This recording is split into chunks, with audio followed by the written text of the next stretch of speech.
Hi, this is Cayden from VIA Value Investing Academy. In the next couple of minutes, I'm going to share with you why most people lose money investing and why a small amount of people make money in investing.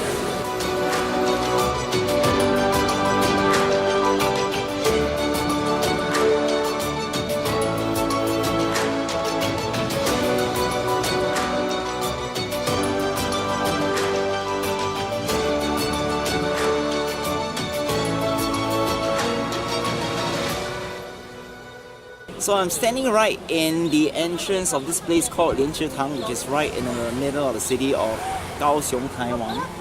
So I'm going to answer one common question about why most people lose money in investing and why a small amount of people make money in investing. So in order for us to make sure that we do well in investing, we first have to understand the difference between two types of assets. And one is called an income generating assets, and the other type of assets are those that don't generate income. So let me give an example of assets that produce income. For example, if you buy a property and then you rent it out, rent the room out or the entire house out. Now these are assets that allow you to generate income.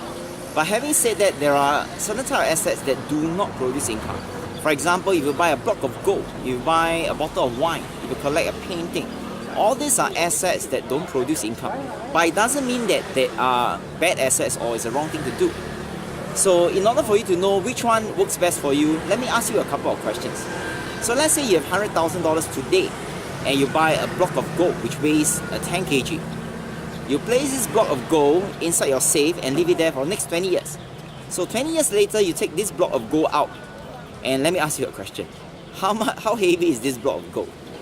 You realize that actually the weight of this gold didn't change. If you bought it as 10 kg, 20 years later it will be 10 kg. If you bought it at 20 kg, 10 years later it will be 20 kg. So now the question is, what has the gold given you for the past 20 years when you leave it in a safe? In fact, it gives you absolutely nothing other than a layer of dust. Of course, some people may argue that, hey, when I leave the block of gold in a safe 20 years later, the price of this gold may go up. I may make money by buying low and selling high.